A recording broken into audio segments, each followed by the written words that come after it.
What is going on, my dudes? So we got our box back from DBC Racing. I started opening this up, as you can see, and I decided to stop myself because I wanted to show you how nicely they pack these things, because we all know these are pretty valuable pieces, especially if you're working on an older machine. Some of this stuff can't even be replaced. So I did want to show you that, and we're also going to be opening up a couple other boxes, some other parts that are trickling in for Project 250R, including a package that was sent to me by one of my subscribers. So we'll be opening up these two at the end of the video, but for this video, let's open up these cases, we'll see what they look like, and we'll get to working on them.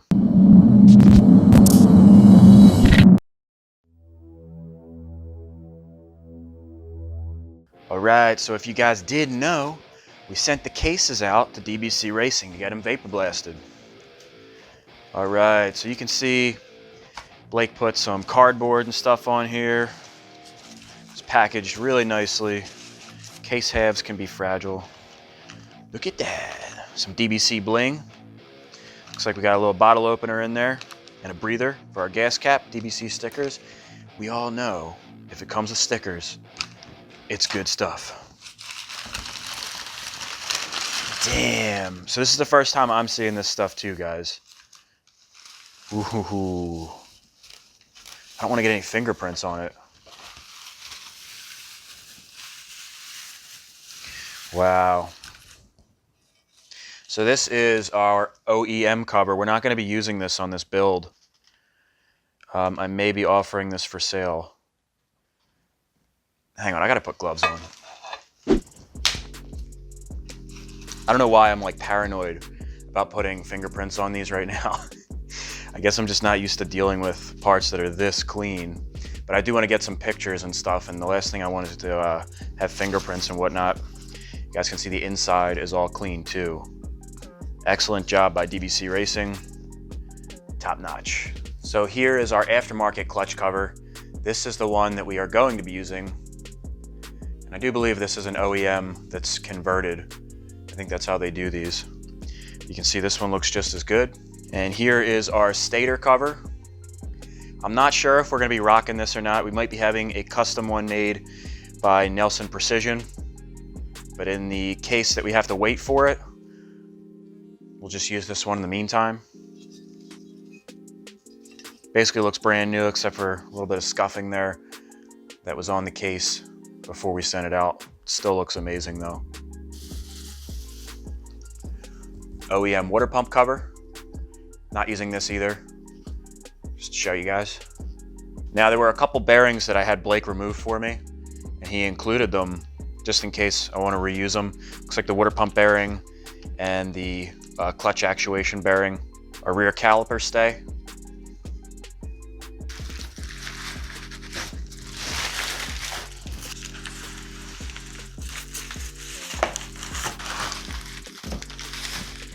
Wow. This honestly looks amazing.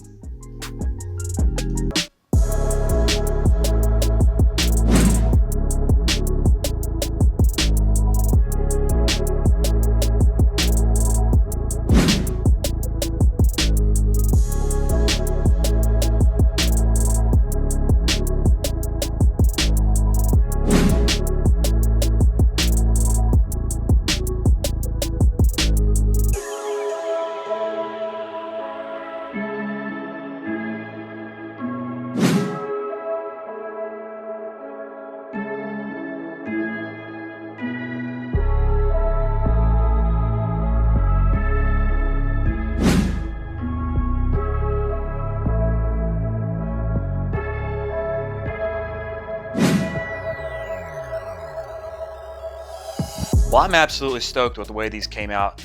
You guys knew how these things were going to look if you saw the Banshee series. They come out awesome. Vapor blasting is definitely one of the best ways to clean off your aluminum parts. It's not quite as abrasive as sandblasting, so it's safe for pieces like soft aluminum in your cases, things where if you wear away certain parts, it could actually affect the performance of the quad and cause leaks and stuff like that. So if you're looking to get your cases vapor blasted, definitely hit up DBC Racing. You can take your parts anywhere to get them vapor blasted, but if you take them at DBC, I can guarantee they're going to take the extra steps to do at top-notch process. They're not going to go over it really quick and stuff. They're going to take their time with it. They also do extra stuff like tracing your threads, which is something that you do have to do after things come back from vapor blasting, because you're going to have trouble getting your bolts in and out. It's a process that they take. They go the extra step to do that for you. And they're also going to go as far as removing your old bearings if that's a service that you need. And they're going to include your bearings as well, as long as they were salvageable, just in case you want to reuse them. So we're going to be moving into building the bottom end of this bike. Before we do that, we do have our work cut out. What we're going to do is surface these cases. If you guys aren't familiar with what that is, essentially we're just going to make them perfectly flat. They're probably good the way that they are, but it's an extra step just to ensure that we don't have any leaks or anything. So we're going to lay out some sandpaper and surface the both of the cases and the covers. And then on top of that, we're also going to do a little bit of port matching. I don't think we really need to do it on this build. I looked at the spacer plate for the cylinder, and it really doesn't look like the ports are mismatched much at all. A lot of times, like on the Banshee, you got to do a lot of port matching, and it can make a huge difference. I'm not sure that it's going to make much of a difference on this. So once we get our cases surfaced, I'm going to bolt them together, and we'll see what we're working with. We'll put our dowels in there and our spacer plate, and we'll see how much we have to work with it just to make it even. It's like little touches like that that we'll make the flow of fuel a little bit smoother. So yeah, that's what we're gonna do. Then we'll get to building that bottom end, and that'll be in today's video. All right, guys, so the first thing we're gonna do is surface our cases and our covers. Now this might look familiar for those of you that are following the series. You probably saw when we did our clutch, we scuffed up our clutch plates with a similar system. So we're doing the same thing. We just had to put down 2 sheets of sandpaper here because our case halves and covers are a little bit bigger than 1 sheet. So what I did is I put a little bit of spray tack on the inside of these sheets to try to keep this seam from peeling up, and then I just made them as close as possible. So essentially we have 1 large sheet of sandpaper, and then of course we have this taped down with some painter's tape. I have some water in a spray bottle because this is wet dry sandpaper, and I like to lubricate it with a little bit of water. Makes it a little bit easier to move around the parts. And it's very important that you have a super flat surface. This bench has a nice flat surface. There's no imperfections in this area. Now I've already checked it out using a straight edge, which is a great idea, whatever surface you're using. That way you know you have a perfectly flat surface. Ideally, you could use a piece of glass for this, or a piece of granite, something that you know is perfectly flat. If you guys are looking for a great video on how to surface your cases, Cameron Niemela did put one up recently. I will link that right here. But yeah, guys, so I'm going to go ahead, get this wet, and we will surface all of our cases.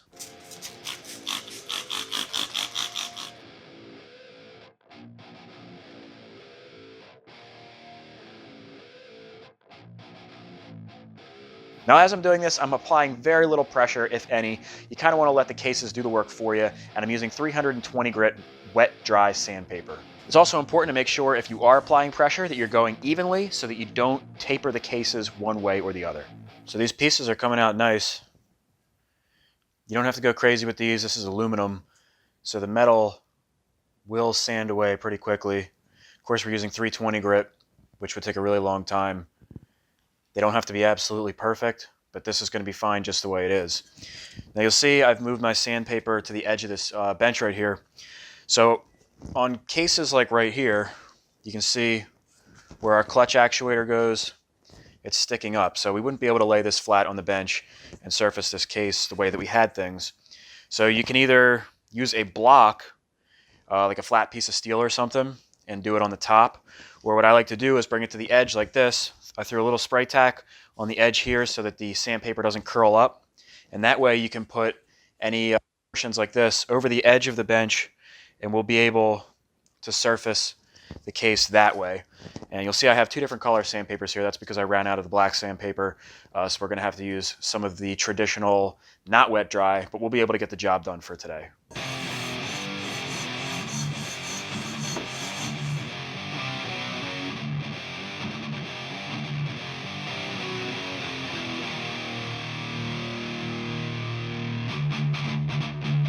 Okay, so these came out pretty nicely.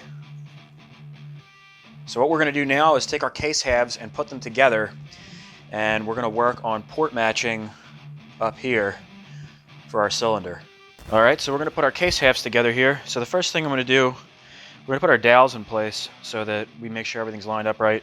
I'm going to take just a dab of anti-seize and put it in our dowel recessions, so that when it comes time to take this thing apart, they aren't seized.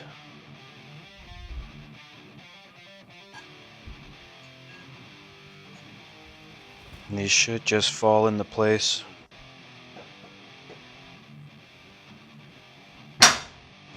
Yeah. Now I'm just going to put 1, 2, 3 bolts in place. This is just to keep our case halves held together. I'm just going to snug them down. Right now we don't have to worry about any anti-seize or anything. This is just to make it a little bit easier for us while we do our port matching.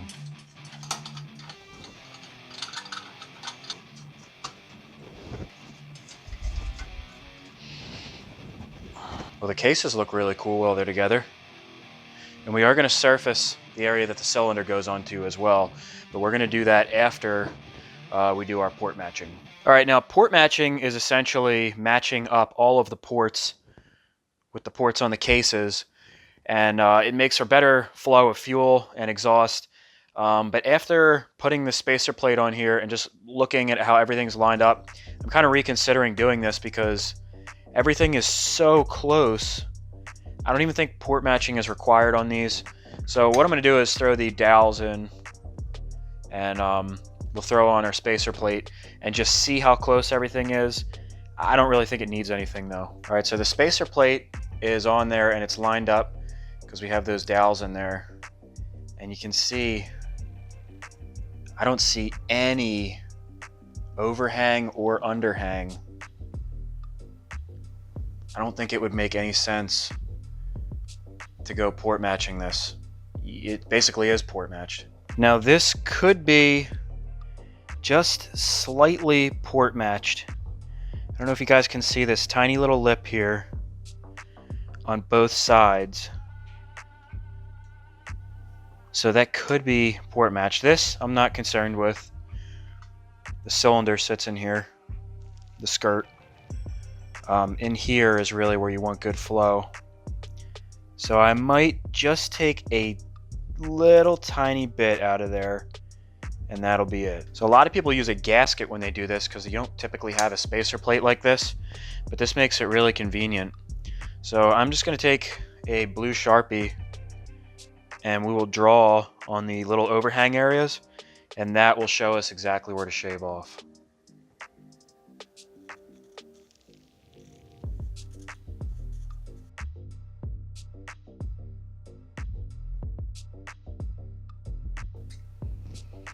And where all that blue is the area of overhang.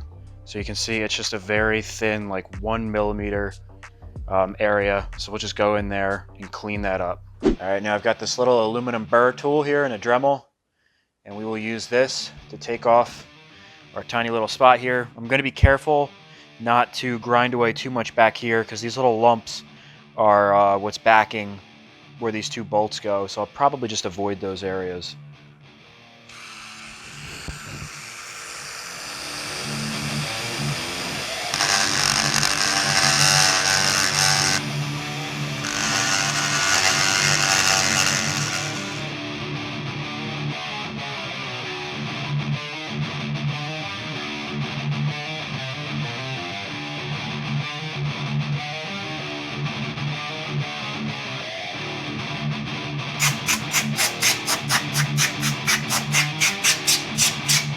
Okay, bro, so check this out.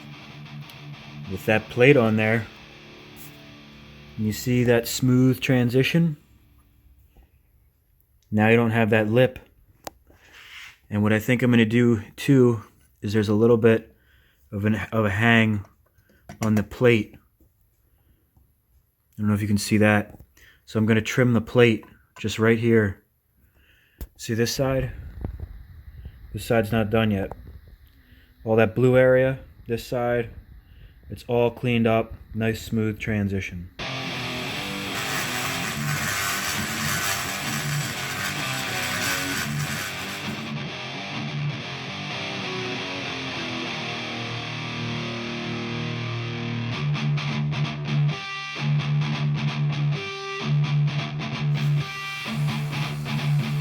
Okay guys, so check it out. I did port matching on both sides, and after doing it I am happy that I did this.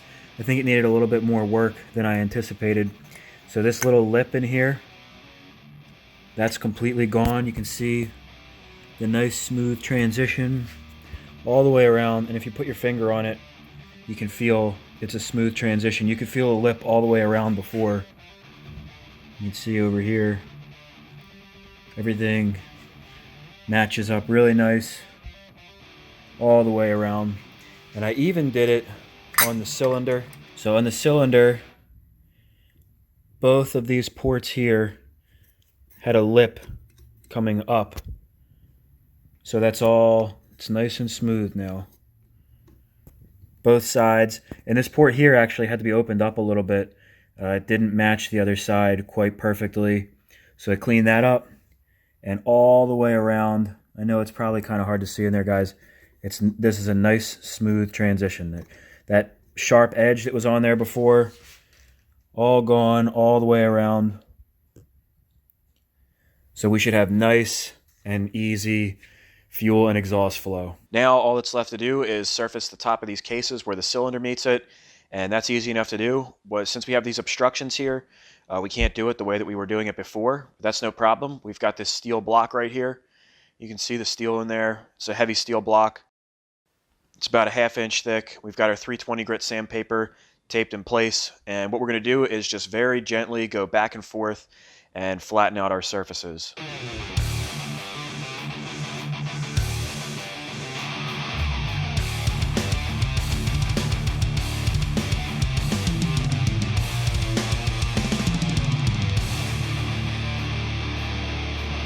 All right, our mating surfaces are nice and smooth. So I even went as far as trimming our gaskets. You can see I labeled them here because there's going to be 2 gaskets on here. There's a little bit of overhang in here. I used these eyelash trimmers. They work perfectly for cutting gaskets.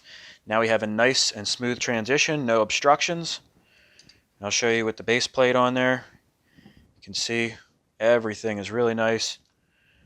Put on our second gasket. You can see I have it labeled top because these are different. There's a little bit of a taper in that plate, and we should be good to go. Okay guys, so it's time to populate the bearings in these cases. So I'm going to go ahead and separate them again. We'll throw the cases in the oven. That will help the aluminum expand, and then we'll take our bearings, throw them in the refrigerator, or the freezer rather, and that's going to contract the bearings, and the bearings should just about fall into place. If they don't, we do have a press that my Pop actually picked up recently. Thank you, Pop. I don't know if we're going to need it today, but we'll see. So we're going to throw these in the oven at 300 degrees, and like I said, the bearings will go in the freezer.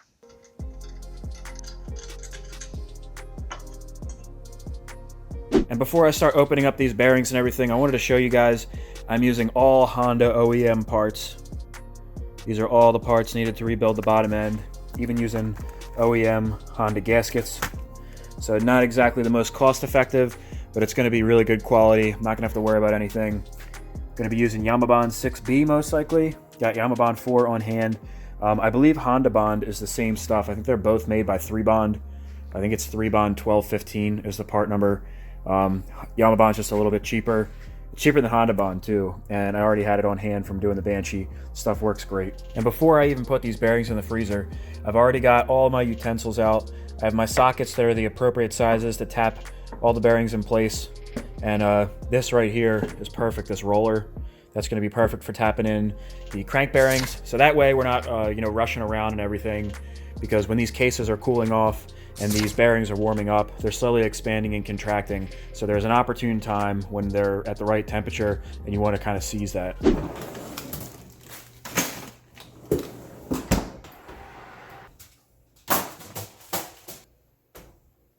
1 hour later.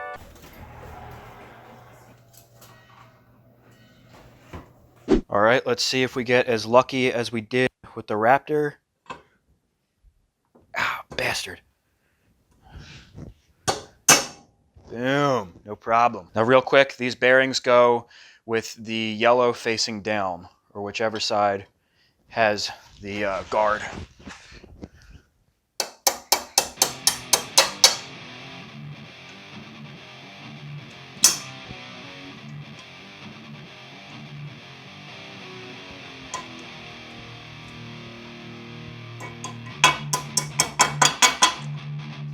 Ooh, baby.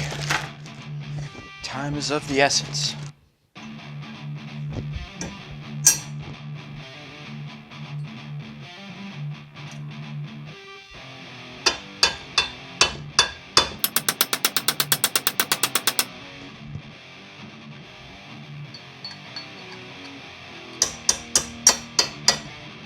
Again, yellow facing down. Whew.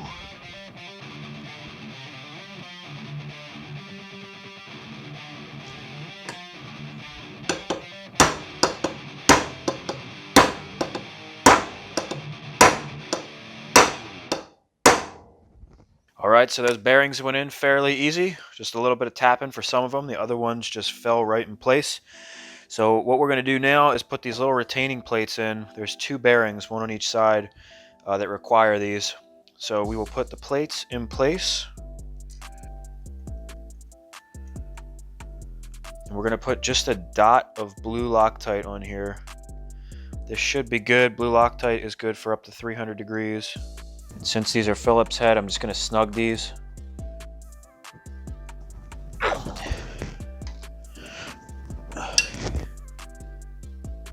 And then same thing on this case half with this bearing down here.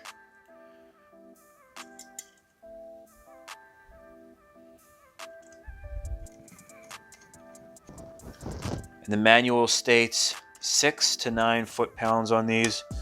I'm going to do 8. And now we will put in our seals. I like to put a little bit of Vaseline or dielectric on these.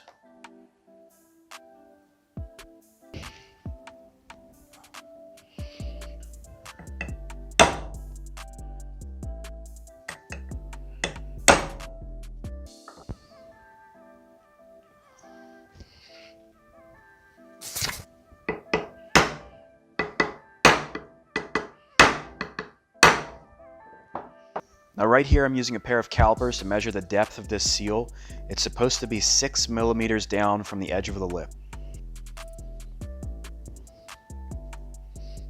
And then this crank seal, it's okay to be flush with the lip.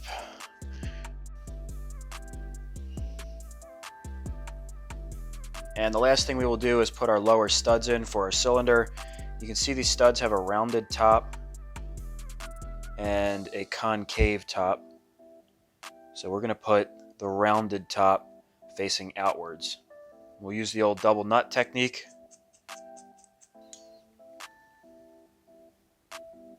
Throw a little bit of anti-seize on these.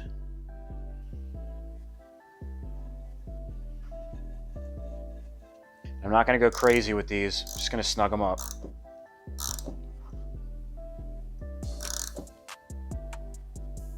That's plenty good.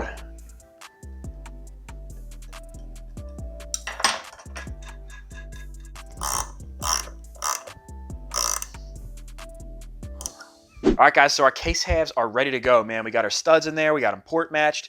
We got our bearings, seals. They're surfaced. These things are ready to rock and roll. We shouldn't have any issues at all. We'll be ready to throw the transmission in there, throw the crank in there, and these things will be ready to rock and roll. Now, unfortunately, filming for this video took a little bit longer than I thought it would, so we're going to make a part 2 series, and this is going to be the end of this video. But I did say I was going to open up those boxes that I had out on the bench earlier, so we're going to go ahead and do that now.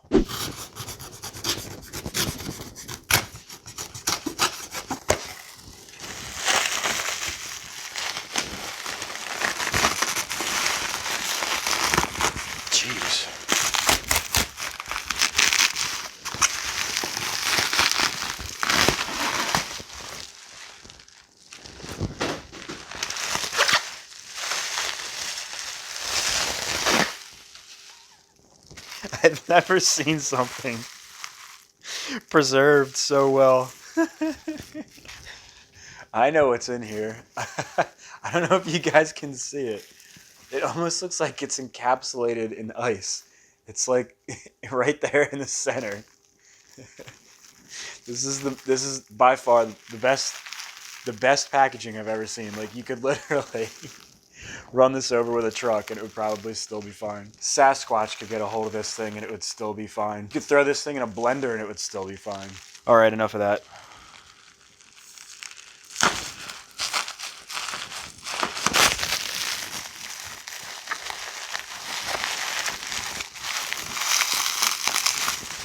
This is actually like insane.